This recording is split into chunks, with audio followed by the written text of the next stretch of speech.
For decades, behind the closed doors of Washington and within the echoing halls of global power, a silent force-shaped foreign policy fueled conflict and whispered into the ears of presidents and prime ministers alike. They called it influence. Others called it control. But now the tide is turning. This isn't a story born in a single moment.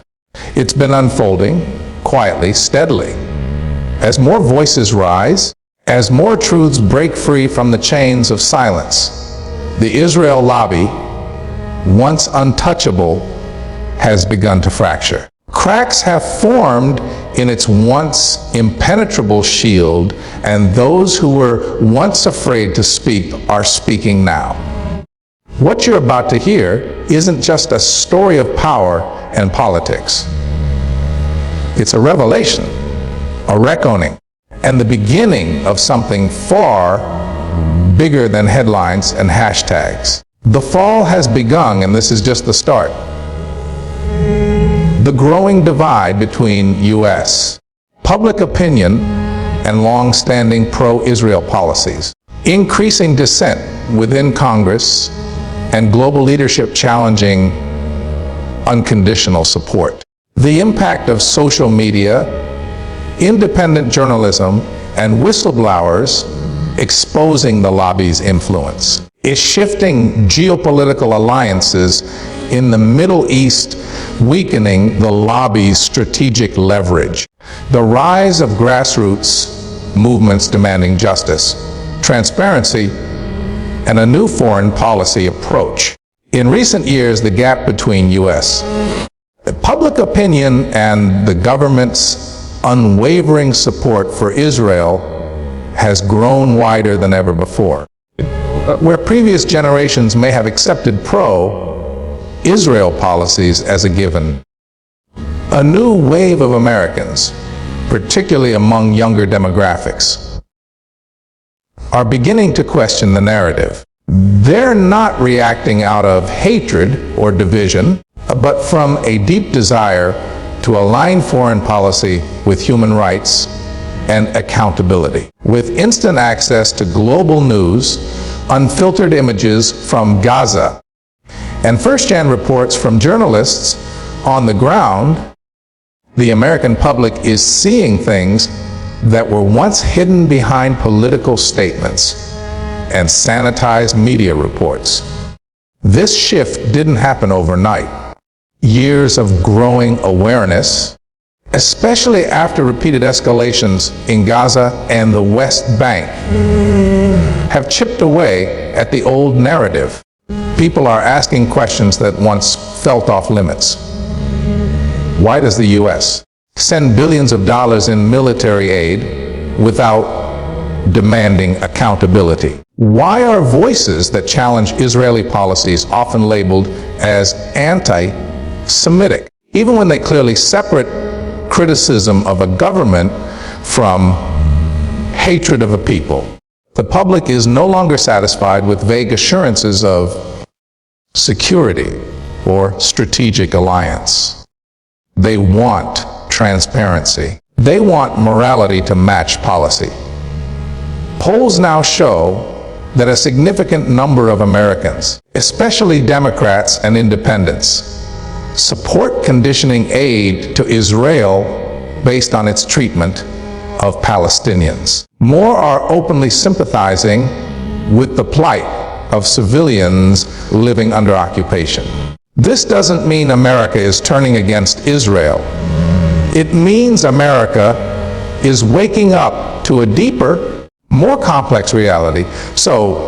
And in doing so, monolithic support base of the Israel lobby is starting to erode. The politicians who once feared political suicide by challenging the lobby are now speaking more freely, reflecting the will of a public that is no longer in the dark. This shift in consciousness marks the beginning of a much larger change in the United States. A quiet but undeniable shift is taking place in how the public views the long long-standing support for Israel. For decades, bipartisan loyalty to Israel was seen as a political constant, rarely questioned and widely accepted. But as the world becomes more connected and information flows freely across borders and platforms, more Americans are starting to see the complexities of the Israel-Palestine conflict with fresh eyes.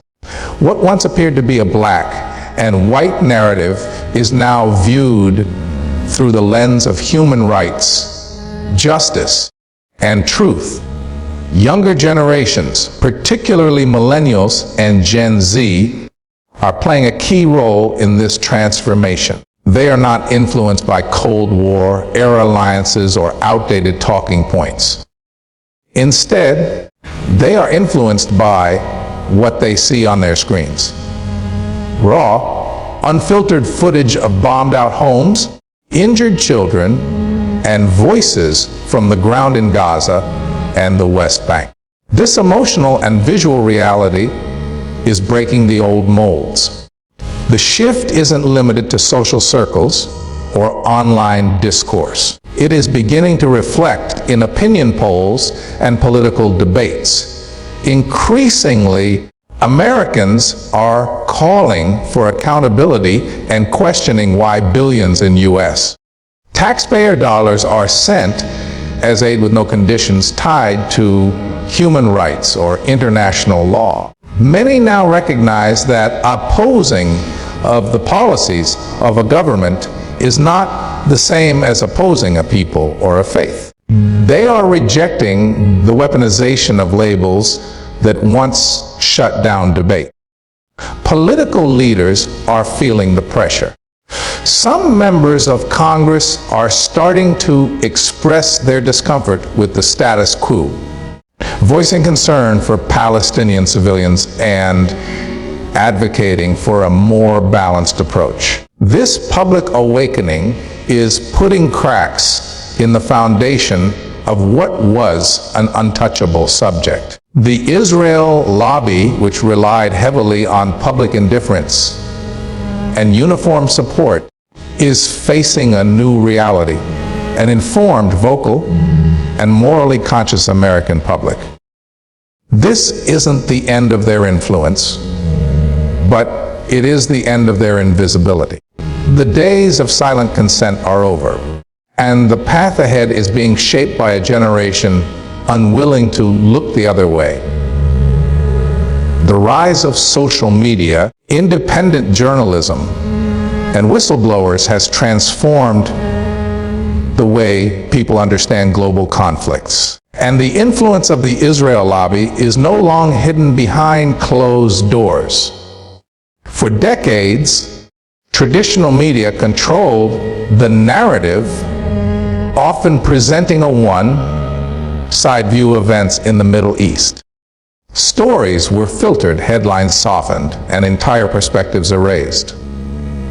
But now, the gatekeepers have lost their monopoly on truth. With the emergence of platforms like Twitter, TikTok, Instagram, and YouTube, ordinary people on the ground have become reporters, capturing the raw, unfiltered reality of life in occupied territories. These voices have become louder than press releases and more trusted than official spokespeople. Independent journalists, many of whom risk their lives to report from conflict zones, are filling in the gaps left by mainstream outlets. Their courage has exposed policies, actions, and power dynamics that were once shielded from public view. Their investigations have traced funding pipelines, political lobbying strategies, and the systematic suppression of dissenting voices. As these reports circulate online, they reach millions, challenging the sanitized version of events that the Israel lobby once relied on to maintain support. The truth is no longer something people have to dig for. It's being placed right in front of them sometimes in real time. Whistleblowers have added another layer to this unraveling. From former government officials to ex-lobby insiders, individuals are stepping forward to reveal the inner workings of political influence. Their testimonies have stripped away the illusion of neutrality and exposed how deeply entrenched lobbying has shaped U.S. foreign policy, combined with viral footage and global solidarity movements. These revelations are creating a new consciousness. People are not only more informed, they're more skeptical, more critical, and more engaged. The Israel lobby once operated in the shadows, relying on silence and misinformation to preserve its power. But today, silence is a rare currency. With each exposed lie and each shared story, the wall of influence weakens. What was once concealed is now visible to all. And that visibility is changing everything. Shifting geopolitical alliances in the Middle East are playing a major role in weakening the strategic leverage once held by the Israel lobby. For decades, Israel was positioned as the United States' most reliable ally in a volatile region, serving as a foothold for Western interests and a counterbalance to hostile governments. This alliance gave the lobby immense power in shaping U.S. foreign policy, as Israel was seen not as a partner, but as a strategic necessity. However, the landscape is changing. Countries that were once bitter enemies are now engaging in diplomacy. Regional powers like Saudi Arabia, the United Arab Emirates, and even Iran are reevaluating their roles and their alliances, looking toward economic partnerships, technological advancement, and long-term stability rather than perpetual conflict. The Abraham Accords, once hailed as a victory for normalization, have revealed deeper motivations rooted in economic interests rather than ideological solidarity.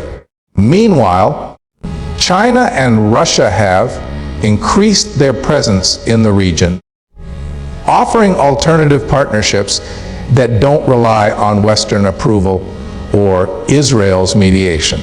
This multipolar dynamic reduces Israel's unique value to American strategy and challenges the idea that unwavering support is required for U.S. influence in the region. Arab nations are also feeling the pressure from their populations, who are increasingly vocal about the Palestinian cause and skeptical of ties with Israel.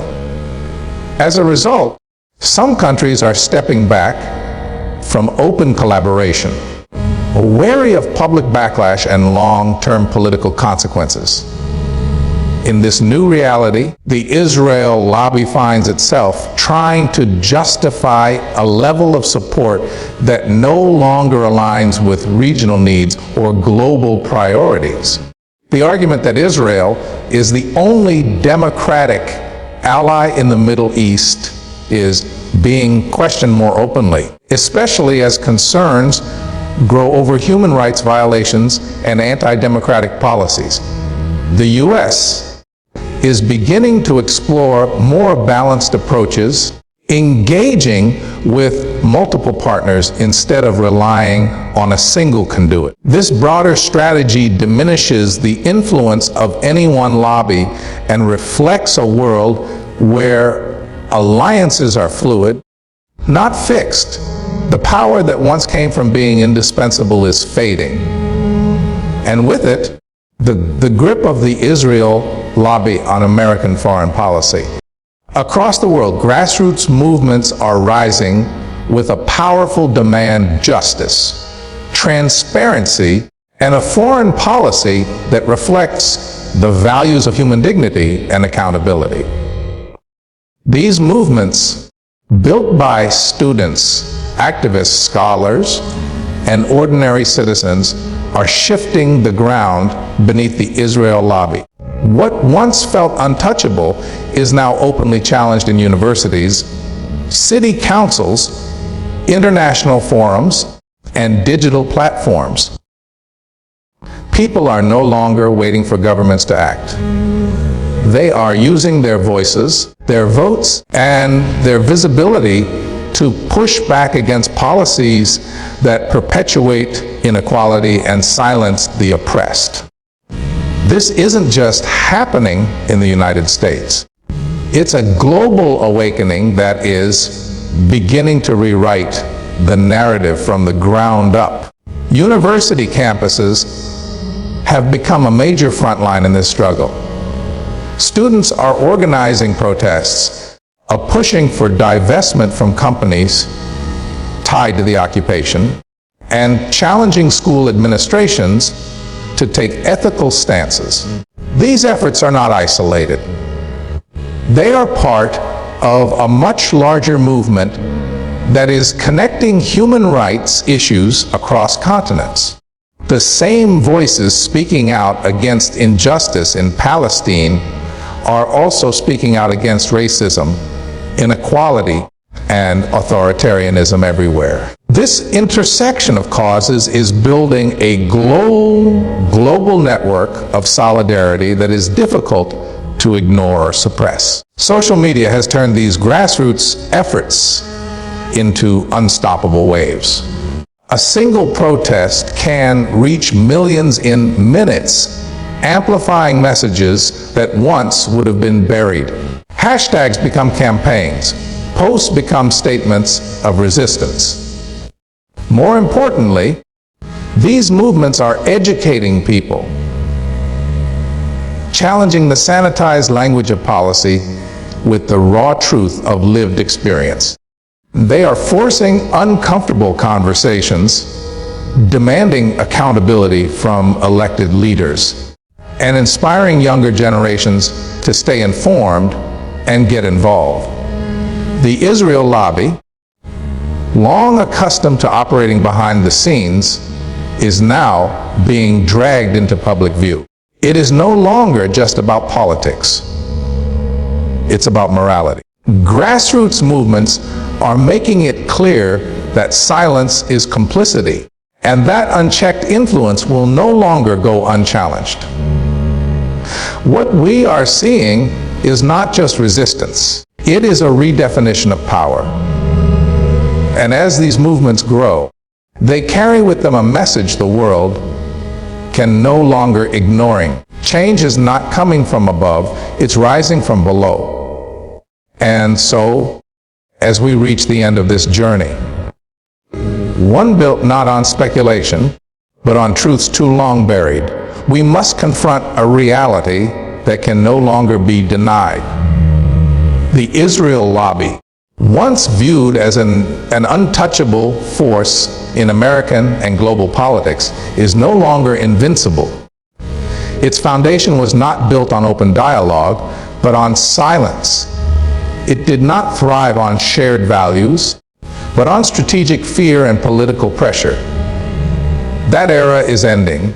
The shift we are witnessing today is not just political.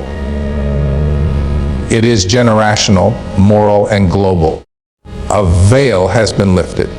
Millions now see what was once kept in the shadows: the policies, the law-buying power, the manipulation of narratives, and the human cost paid in silence. The voices of the marginalized are no longer quiet.